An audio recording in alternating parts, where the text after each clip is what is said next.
Hey guys, ఎలా ఉన్నారు అందరూ? బాగున్నారా? సో డిన్నర్‌కి రొటీన్‌గా ఎప్పుడు చపాతీలు లేకపోతే అన్నం తినడం ఎందుకు అని చెప్పి ఈరోజు వెరైటీగా పూరి తిందాం అనుకున్నాము. అంటే ఇంకొక రీజన్ కూడా ఉందిలేండి. అదేంటంటే మేము 1 మంత్ అయింది పూరి తిని. సో అందుకని మా మమ్మీని అడిగి మా పూరి చేస్తావా తినాలనిపిస్తుంది అని అన్నాను. ఓకే చేస్తాను దాంట్లో ఏముంది అనింది. నేను చేద్దాం అనుకున్నా కానీ నేను చేస్తే అది పూరి షేప్ కాకుండా శ్రీలంక షేపు, ఆఫ్రికా షేప్ వస్తుంది వేసే పూరి. అందుకని మా మమ్మీ చేస్తే నీట్‌గా గుండ్రంగా పొంగుతుంది. చూసారు గదా! ఇక్కడ ఎట్లా పొంగిందో అట్లాగా.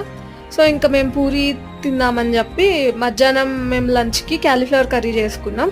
సో, కాలీఫ్లవర్ కర్రీకి పూరి కాంబినేషన్ చాలా బావుంటుందని జెప్పేసి ఆ కాలీఫ్లవర్ కర్రీని నంచుకొని పూరి తిన్నామనమాట. సో, మీరీరోజు డిన్నర్‌కి ఏం తిన్నారు? మీ కర్రీ ఏంటి అన్నది కామెంట్ సెక్షన్‌లో నాకు కామెంట్ చేసి చెప్పండి. Please don't forget to like, share, comment and subscribe to my YouTube channel Teju